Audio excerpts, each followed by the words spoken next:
Everyone, তো দেখো আজকে আমি বানাচ্ছি পনিরের পকোড়া। তো দেখো পনিরটা ওই জন্য আমি ছোট ছোট করে আগে কেটে নিয়েছি। তারপর একটু লঙ্কা, হলুদ, জিরে, চাট মশলা, তারপর তোমার গোলমরিচের গুঁড়ো, একটু নুন দিয়ে মাখিয়ে নিলাম যাতে একটু নরম হয়ে যাবে পনিরটা, আর ভাজার জন্য খুব সুন্দর ভাজাটাও হবে পনিরটা নরম থাকলে। তারপর দেখো আমি পনিরটা বেসনে ডুবিয়ে ভাজবো, ওই জন্য এই বেসন এখানে দিয়ে দিয়েছি। তারপর সব রকম যা পনিরে দিয়েছি সব রকম মশলাই দিয়ে দিলাম।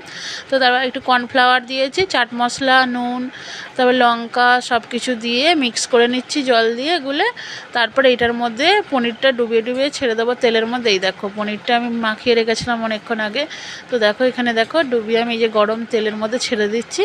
আর পনিরের পকোড়া মেয়ে বললো হচ্ছে মা পনিরের পকোড়া বানাও। আমাদের এখানে এখন তোমার পিরতলার ওইখানে পনির সব কিছুই পাওয়া যাচ্ছে, মিষ্টির দোকান করেছে, ওইখান থেকেই মেয়ে নিয়ে এসেছিলো। এই দেখো ওকে পড়ে এলো, ওকে একটু ভেজে দিলাম, ও এখন সস দিয়ে খাবে। ওই দেখো কত সুন্দর হয়েছে, আমাদের তো খুব সুন্দর খেতে লাগলো।